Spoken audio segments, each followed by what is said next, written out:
Hello dear students, स्वागत है आपका आज के इस वीडियो लेक्चर में। और आज की इस क्लास में हम छत्तीसगढ़ बोर्ड परीक्षा क्लास 12th के डू एज डायरेक्टेड के इंपॉर्टेंट क्वेश्चंस कवर करने वाले हैं। और ये जो क्वेश्चंस है ये है 2022 के क्वेश्चंस, यानी 2022 के इंपॉर्टेंट क्वेश्चंस है, प्रीवियस ईयर क्वेश्चंस है। इन क्वेश्चंस का हम पूरे फुल कॉन्सेप्ट के साथ एनालिसिस करने वाले हैं। तो फर्स्ट क्वेश्चन देखते हैं। फर्स्ट क्वेश्चन है boys fly kites, change the voice. Voice change करना है, कौन से वॉइस में है ये? एक्टिव वॉइस में। इसे हमें किस में चेंज करना है? पैसिव वॉइस में। तो एक्टिव वॉइस में बॉयज फ्लाई काइट्स, यानी जो लड़के हैं, बॉयज है, वो पतंग उड़ाते हैं। अब इसी का पैसिव हो जाएगा तो क्या हो जाएगा? जो पतंगे हैं, काइट्स है, वो लड़कों के द्वारा उड़ाए जाते हैं। तो एक्टिव वॉइस में क्या होता है? सबसे पहले हम सब्जेक्ट लिखते हैं, फिर वर्ब लिखते हैं एंड देन ऑब्जेक्ट लिखते हैं। वही चीज़ अब अगर हम पैसिव वॉइस के बारे, ये एक्टिव वॉइस है। पैसिव वॉइस की जब हम बात करते हैं तो ऑब्जेक्ट को पहले लिखना होता है, फिर हम क्या लिखते हैं? वर्ब लिखते हैं, हेल्पिंग वर्ब, उसके बाद फिर मेन वर्ब, उसके बाद फिर बाय करके क्या लिखते हैं? सब्जेक्ट लिखते हैं। नहीं, सब्जेक्ट बाद में लिखते हैं, ठीक है, सीक्वेंस थोड़ा सा चेंज हो जाता है। तो सबसे पहले आप देखिए ये जो सेंटेंस है एक्टिव वॉइस में जो दिया हुआ क्वेश्चन है वो कौन से टेंस में? सबसे पहले आपको क्या देखना होता है? टेंस। तो टेंस कौन सा है? तो टेंस है ये प्रेजेंट। कौन सा है ये? प्रेजेंट टेंस है। प्रेजेंट कौन सा? प्रेजेंट इंडेफिनिट या फिर प्रेजेंट सिंपल है। प्रेजेंट इंडेफिनिट या प्रेजेंट सिंपल का जो स्ट्रक्चर है वो क्या होता है एक्टिव में? तो एक्टिव में होता है, ये होता है सब्जेक्ट होता है, फिर वर्ब की फर्स्ट फॉर्म, उसके साथ एस या फिर एस आ जाता है, ठीक है, ये सब्जेक्ट के ऊपर डिपेंड करता है टेंस के अकॉर्डिंग। एंड देन फिर हम लिखते हैं ऑब्जेक्ट, ठीक है। अगर हम पैसिव की बात करें तो इसका स्ट्रक्चर क्या हो जाता है? ऑब्जेक्ट को पहले लिखते हैं, फिर इसी के अकॉर्डिंग क्या लिखते हैं? इज या फिर एम या फिर आर। तो ये डिपेंड करेगा ऑब्जेक्ट के ऊपर। तो object plus is am are plus passive voice में हमेशा वर्ब की थर्ड फॉर्म लगाना होता है, ठीक है। उसके बाद फिर बाय, उसके बाद फिर लिखना होता है सब्जेक्ट, यानी जो शुरू में जो सब्जेक्ट आया है उसको। अब इसी फॉर्मूला का यूज करके आप यहाँ पे लिखते हैं आंसर। तो क्या है यहाँ पे? सब्जेक्ट क्या है? बॉयज है। ऑब्जेक्ट क्या है? वर्ब क्या है? फ्लाई है। और ऑब्जेक्ट है ये काइट है, ठीक है। तो सबसे पहले हम ऑब्जेक्ट लिखेंगे। ऑब्जेक्ट क्या है? काइट्स। तो यहाँ पे हमने लिखा काइट्स, ठीक है। तो ये हो गया काइट्स। अब काइट्स कितने हैं? एक से ज्यादा है ना। काइट्स एक से ज्यादा है तो ईज एम आर में से क्या आ जाएगा? आर आ जाएगा, क्योंकि काइट्स एक से ज्यादा है। अगर एक काइट रहता तो क्या हो जाता? ईज आ जाता। आई अगर रहता तो एम आ जाता, ठीक है। ये आपको याद रखना है। तो काइट्स आर होगा, काइट्स इज नहीं होगा। काइट इज होता, एक काइट होता तो काइट इज। तो काइट्स आर। फिर वर्ब की third form fly, flew, flown. Fly की जो थर्ड फॉर्म है क्या होती है? Second form flew and third form flown, F L O W N. तो यहाँ पे क्या लिखेंगे? Kites are flown, kites are flown. उसके बाद फिर बाय लिखेंगे ये, ठीक है। उसके बाद हम क्या लिखेंगे? ऑब्जेक्ट। ऑब्जेक्ट क्या है? सॉरी सब्जेक्ट, सब्जेक्ट है ना, सब्जेक्ट क्या है? बॉयज। तो यहाँ पे हम लिखेंगे बॉयज। तो ये हमारा आंसर हो जाएगा। Kites are flown by boys, यानी जो पतंगे हैं वो लड़कों के द्वारा उड़ाए जाते हैं, ठीक है। तो ऐसे आपको पैसिव वॉइस में चेंज करना है। नेक्स्ट देखिए, he said the earth moves round the sun, change the narration. Narration change करना है, यानी डायरेक्ट में दिया हुआ है, डायरेक्ट स्पीच में, उससे हमें चेंज करके क्या करना है? इनडायरेक्ट स्पीच में चेंज करना है। तो देखिए ये भी अगर आप इसको देखेंगे, ठीक है, रिपोर्टेड स्पीच को देखेंगे तो ये क्या है? जो पृथ्वी है वो सूर्य के चारों ओर चक्कर लगाती है, ठीक है। उसने कहा कि पृथ्वी जो है सूर्य के चारों ओर चक्कर लगाती थी। Earth moves round the sun, universal truth है।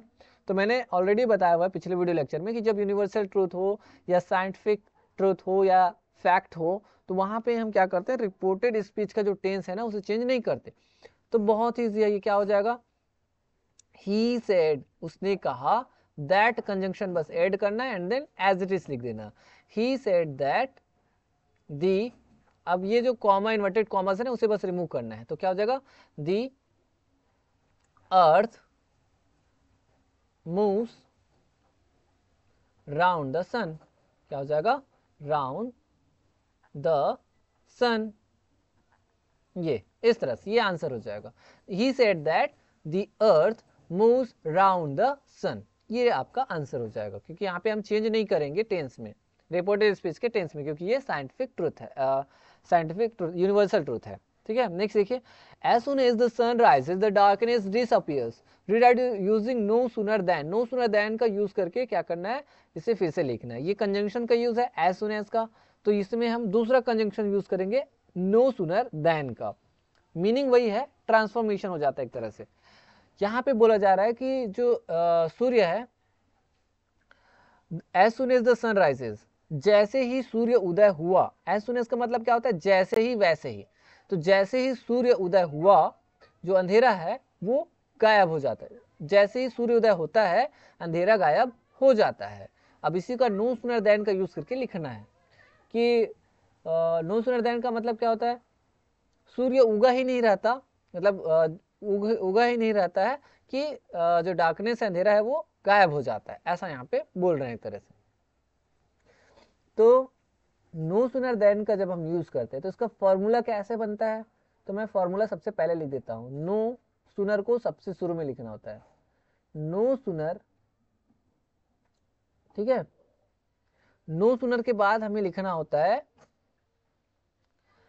कोई हेल्पिंग वर्ब लिखना होता है, हेल्पिंग वर्ब, चाहे वो पास्ट हो चाहे वो प्रेजेंट हो, no sooner plus helping verb को सामने लिखना है, उसके बाद फिर लिखना होता है सब्जेक्ट, उसके बाद फिर वर्ब लिखना होता है।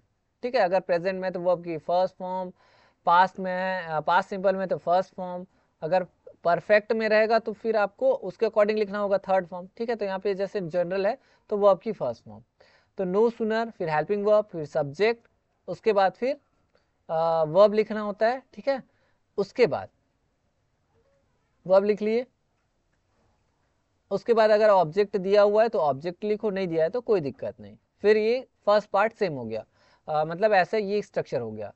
उसके बाद क्या लिखना होता है, दिया है तो उसके बाद फिर लिखना होता है देन, क्या लिखना होता है, देन, ठीक है, देन नहीं, देन, THN, देन। उसके बाद फिर नेक्स्ट जो पार्ट है, नेक्स्ट जो पार्ट होता है उसको आपको एज इट इज लिखना होता है।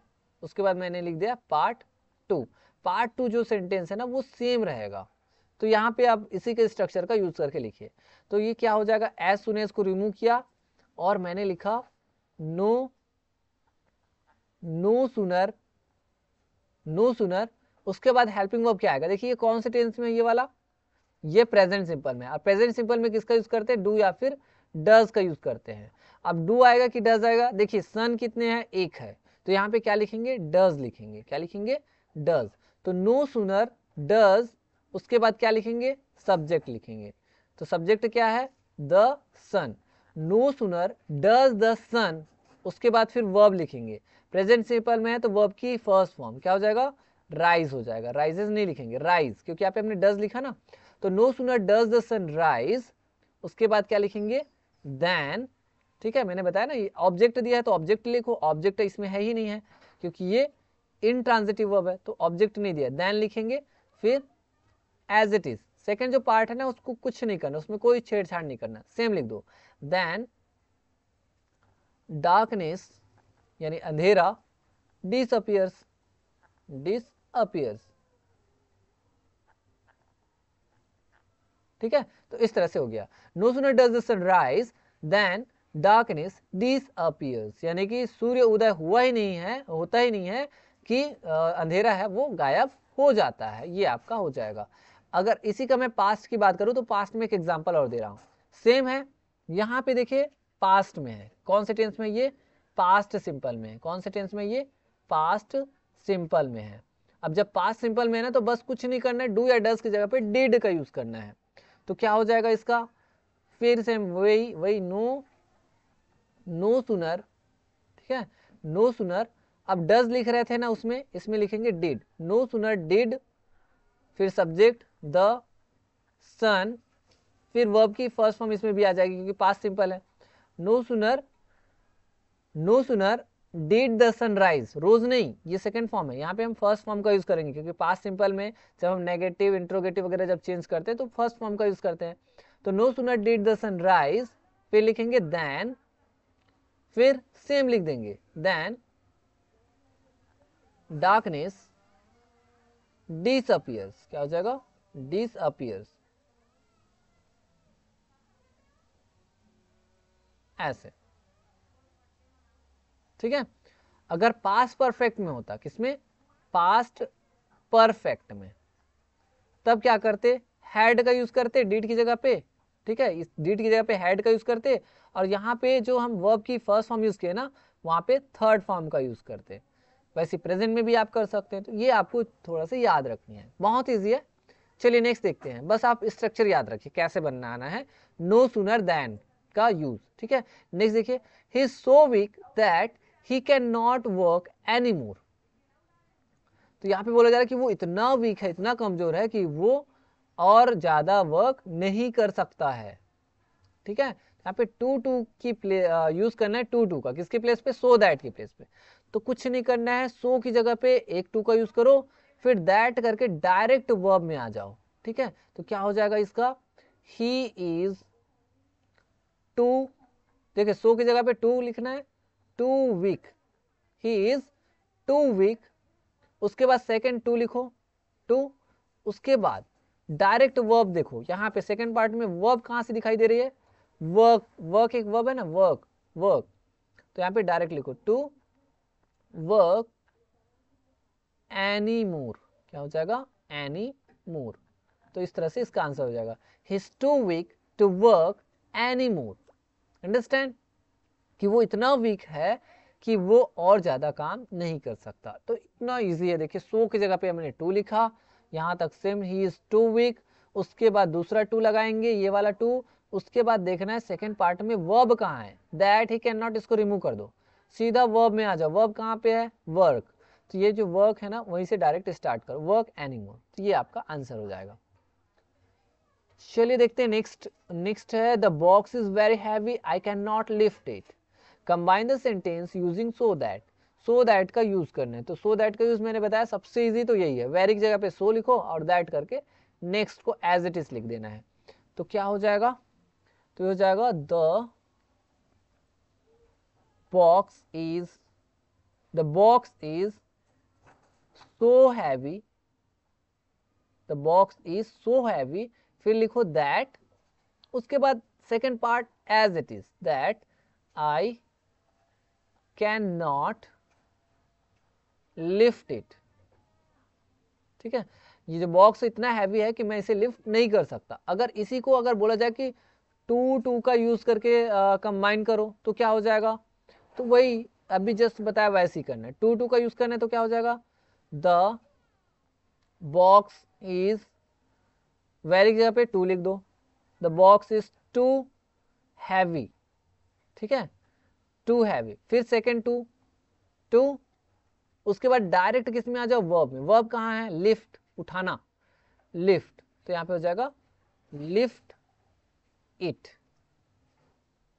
ठीक है। तो ये क्या हो जाएगा, the box is too heavy to lift it, मतलब बॉक्स इतना हैवी है कि इसे हम उठा नहीं सकते, ऐसा, या मैं उठा नहीं सकता, ऐसा। You do your homework, change the sentence into interrogative, interrogative में चेंज करना, यू डू योर होमवर्क। सबसे पहले देखिए ये जो सेंटेंस है वो कौन से टेंस में है, कौन से टेंस में, टेंस ऑफ दिस सेंटेंस। तो सबसे पहले टेंस देखना है, तो क्या इसमें कौन से टेंस में, ये प्रेजेंट में है, प्रेजेंट में कौन सा, तो प्रेजेंट सिंपल या प्रेजेंट इंडेफिनिट टेंस, ठीक है। तो present simple present indefinite tense का मैंने स्ट्रक्चर बताया था ऑलरेडी।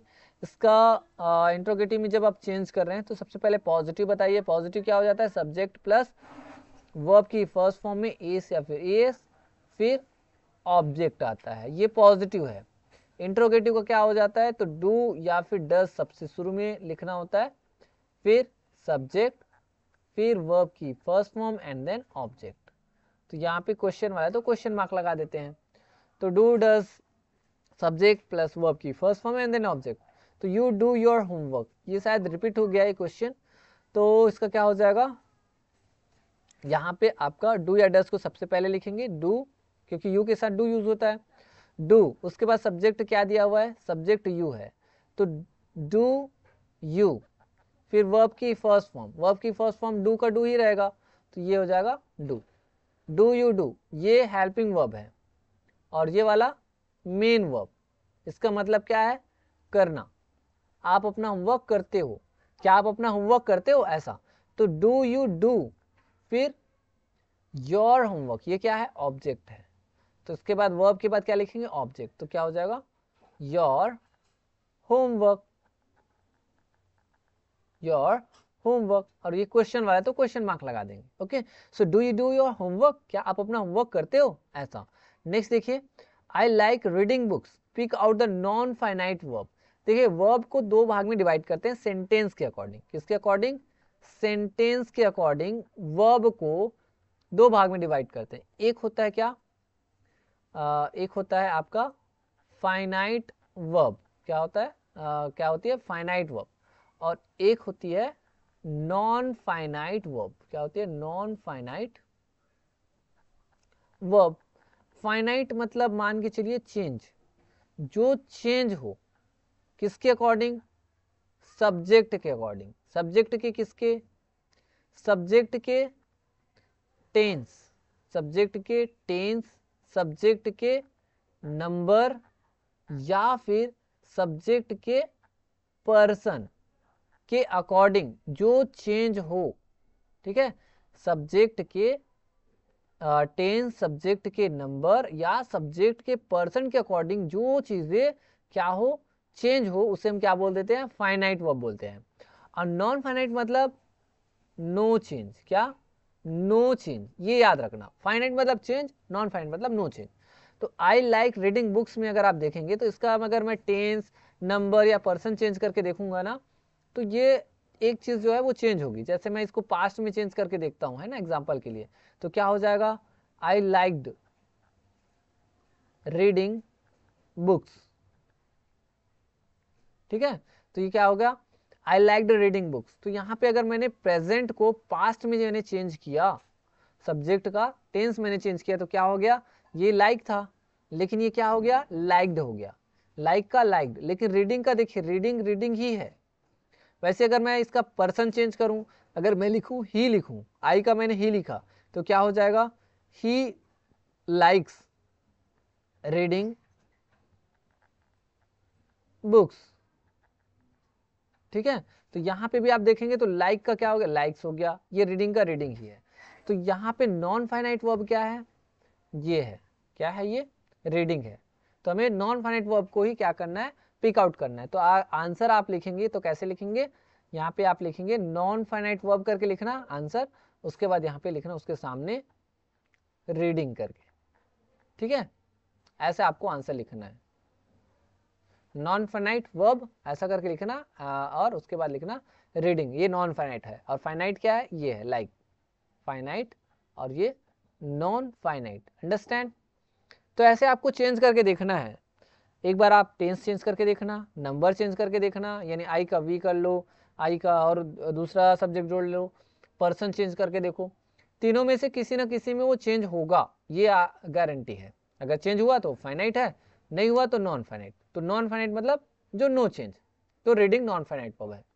नेक्स्ट देखिए, if it doesn't rain, if it doesn't rain the crop will fail, यहाँ पे बोल रहे हैं अगर बारिश नहीं होती है या अगर बारिश नहीं होगी तो फसल है वो क्या हो जाएगा, खराब हो जाएगा। यहाँ पे क्या करना है, अनलेस का यूज करना है इन प्लेस ऑफ इफ की प्लेस पे अनलेस का यूज करना है। तो फर्स्ट मैंने बताया भी है इससे पहले वाले में भी कि इफ जो होता है वो पॉजिटिव होता है, if plus not is equal to क्या होता है, अनलेस होता है, क्या होता है, अनलेस, मतलब ये क्या होता है, यदि, इफ का मतलब क्या होता है, यदि या अगर होता है, ठीक है, और अनलेस का मतलब क्या होता है, अनलेस का मतलब यदि नहीं या फिर अगर नहीं, ठीक है, तो इस तरह से ये होता है। तो ये इसमें अगर आप नॉट जोड़ोगे ना तब ये अनलेस के बराबर होता है। तो अगर बारिश नहीं होगी, अगर बारिश नहीं होगी तो क्या हो जाएगा, क्रॉप जो है वो फेल हो जाएगा ऐसा। तो क्या हो जाएगा, अनलेस इट डजंट रेन। देखिए इफ को हमने रिमूव किया और इसको भी रिमूव किया, नॉट को, नॉट वाले पार्ट को। तो अनलेस इट के साथ क्या आ जाएगा, रेन होगा कि रेन्स होगा, तो रेन्स होगा क्योंकि इट के साथ वर्ब की फर्स्ट फॉर्म में एस या फिर एस ऐड करते हैं। तो अनलेस इट रेन्स होगा, रेन नहीं लिखेंगे, रेन्स, ठीक है, अनलेस इट रेन्स। उसके बाद नेक्स्ट वाला जो है ना वो सेम रहेगा, द क्रॉप विल फेल, ठीक है। तो इस तरह से ये हो जाएगा। तो अगर बारिश नहीं होगी या यदि बारिश नहीं होगी तो जो फसल है वो फेल हो जाएगी, ठीक है। Next, make two kites change into passive voice, voice का क्वेश्चन है ये। तो ये एक्टिव वॉइस में दिया हुआ है, इसे पैसिव वॉइस में चेंज करना है। मेक टू काइट्स, दो काइट बनाओ बोल रहे हैं, ये वर्ब है और ये क्या है, ऑब्जेक्ट है। तो ये इंपेरेटिव सेंटेंस है। किस टाइप का सेंटेंस है ये, इंपेरेटिव सेंटेंस। और इंपेरेटिव सेंटेंस का स्ट्रक्चर क्या होता है, तो इंपेरेटिव सेंटेंस में हम यूज करते हैं लेट का। किसका यूज करते हैं, लेट का। तो सबसे पहले हम लिखते हैं लेट, लिखते हैं, ठीक है। उसके बाद लिखते हैं ऑब्जेक्ट, उसके बाद फिर क्या लिखते हैं, बी लिखते हैं, फिर पैसिव वॉइस मतलब वर्ब की third form, understand. Active voice में क्या होता है, एक्टिव वॉइस में सीधा डायरेक्ट हम वर्ब से स्टार्ट करते हैं जनरली। तो इसका आंसर क्या हो जाएगा, लेट लिखो, लेट टू काइट्स, ऑब्जेक्ट है ना, लेट के बाद क्या लिखेंगे, ऑब्जेक्ट, लेट टू काइट्स। उसके बाद फिर बी ऐड करना होता है, बी। और मेक का थर्ड फॉर्म क्या है, मेक की जो थर्ड फॉर्म है वो है मेक, मेड, मेड, इस तरह से। Let two kites be made, तो ये आपका आंसर हो जाएगा, ठीक है। वैसे और भी चीजें हैं उनका आप बना सकते हैं। नेक्स्ट देखिए, Abdul give me a pen change into negative, negative में चेंज करना है। अब्दुल ने मुझे पेन दिया, इसका अगर हिंदी देखें तो क्या हो जाएगा, मेक टू काइट्स, दो पतंगे बनाओ। और इसका मतलब क्या हो जाएगा, दो पतंगे बनाया जाए। नेक्स्ट देखिए, Abdul give me a pen, Abdul ने मुझे एक पेन दिया। अब नेगेटिव में क्या हो जाएगा, अब्दुल ने मुझे एक पेन नहीं दिया हो जाएगा। तो सबसे पहले इसका टेंस देखना है, टेंस क्या है, कौन से टेंस में है ये सेंटेंस, तो ये है पास्ट में। पास्ट में कौन सा, सिंपल में, या पास्ट इंडेफिनिट टेंस, ठीक है। तो पास्ट सिंपल या पास्ट इंडेफिनिट टेंस का जो नॉर्मल स्ट्रक्चर है वो क्या होता है, सब्जेक्ट प्लस वर्ब की second form and then object होता है ना, पॉजिटिव का। अब इसका नेगेटिव का देखें तो नेगेटिव में क्या होता है इसका स्ट्रक्चर, तो सब्जेक्ट लिखते हैं, फिर डिड नॉट का यूज करते हैं, डिड प्लस नॉट, फिर वर्ब की सेकंड फॉर्म नहीं, वर्ब की फर्स्ट फॉर्म यूज करते हैं, और उसके बाद हम लिखते हैं ऑब्जेक्ट। बस इसी फॉर्मूला का यूज करना।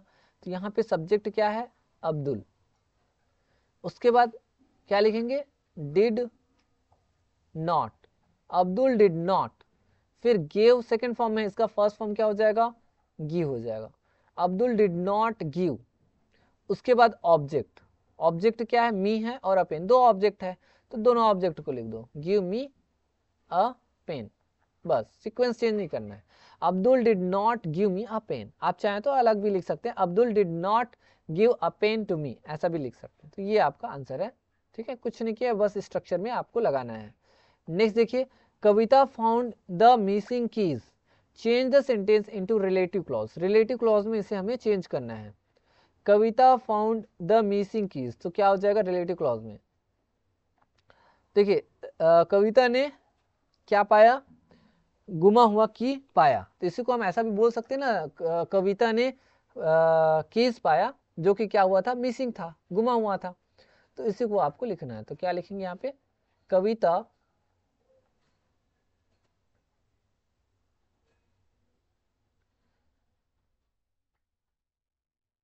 कविता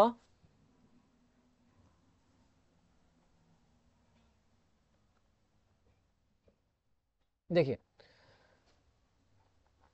कविता फाउंड, देखिए द और कीज को एक साथ लिख सकते हैं, कविता फाउंड द और मिसिंग को हमने छोड़ दिया क्योंकि मिसिंग एक तरह से क्या है, एडजेक्टिव की तरह वर्क कर रहा है। तो कविता फाउंड द कीज, क्या लिखेंगे, कविता फाउंड द कीज। उसके बाद हम लिख सकते हैं विच, आप चाहें तो दैट का भी यूज कर सकते हैं, विच। उसके बाद वर, विच वर मिसिंग। तो इस तरह से इसका आंसर हो जाएगा, कविता ने चाबियां पाई जो कि क्या हुई थी, विच वर मिसिंग, जो कि मिसिंग हुई थी यानी गुमी हुई थी। ठीक है, तो इस तरह से विच वर मिसिंग, तो रिलेटिव क्लॉज का हमने यहाँ पे यूज करके क्या किया, सेंटेंस को बना दिया।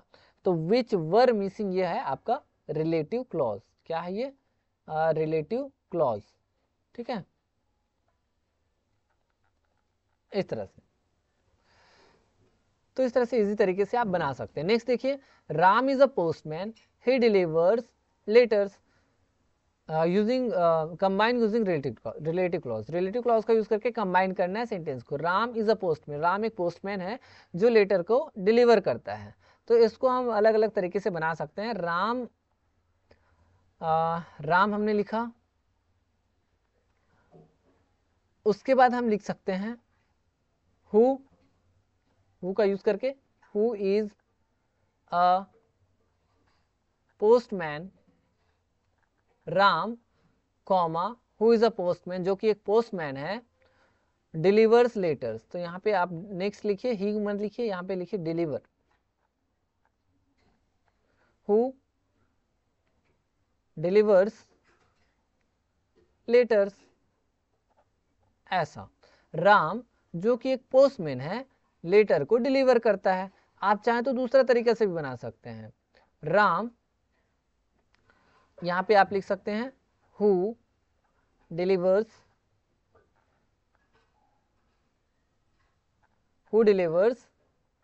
Letters, okay, who delivers letters, comma is a postman। ठीक है, तो इस तरह से Ram who delivers letters, Ram जो लेटर डिलीवर करता है एक पोस्टमैन है, ऐसा। तो यहाँ पे हु डिलीवर्स लेटर्स, यहाँ पे रिलेटिव क्लॉज है। यहाँ पे अगर आप देखेंगे तो who is a postman, relative clause है, अंडरस्टैंड, रिलेटिव क्लॉज। और ये वाला मेन क्लॉज है, राम डिलीवर्स लेटर्स, और यहाँ पे राम इज अ पोस्टमैन, ये आपके क्या है, मेन क्लॉज है, अंडरस्टैंड। तो ऐसे आप दो तरीके से बना सकते हैं, दोनों सही है, आपको जो आपको पसंद है उसको आप बना सकते हैं। तो इस तरह से डियर स्टूडेंट्स, आज की इस क्लास में हमने डूएस डायरेक्टेड के इंपॉर्टेंट जो क्वेश्चंस है, प्रीवियस ईयर के जो क्वेश्चंस है, उन क्वेश्चंस का हमने डिटेल में एनालिसिस कर लिया है पूरे फुल कॉन्सेप्ट के साथ। एंड आई होप कि आप बहुत अच्छे से प्रिपरेशन कर रहे हैं ताकि आप क्लास 12th में ज़्यादा से ज़्यादा नंबर लेकर के आए, आप बोर्ड एग्जाम में 100 आउट ऑफ 100 नंबर्स लेकर के आए। यानी 80 मार्क्स का होता है जनरली, बट आप प्रैक्टिकल वगैरह करके 100 मार्क्स में से आपको 100 मार्क्स लेकर के आना है। तो अभी से प्रिपरेशन जारी रखिए और प्रिपरेशन अच्छे से करिए, पूरे डिटेल एनालिसिस के साथ करिए, पूरे नॉलेज के साथ करिए, बार बार प्रैक्टिस करिए इन क्वेश्चंस का, ताकि आपके दिल और दिमाग में ये सारी चीज़ें अच्छे से बैठ जाए। तो मिलते हैं नेक्स्ट वीडियो लेक्चर में, तब तक के लिए आप पढ़ाई जारी रखिए एंड थैंक यू।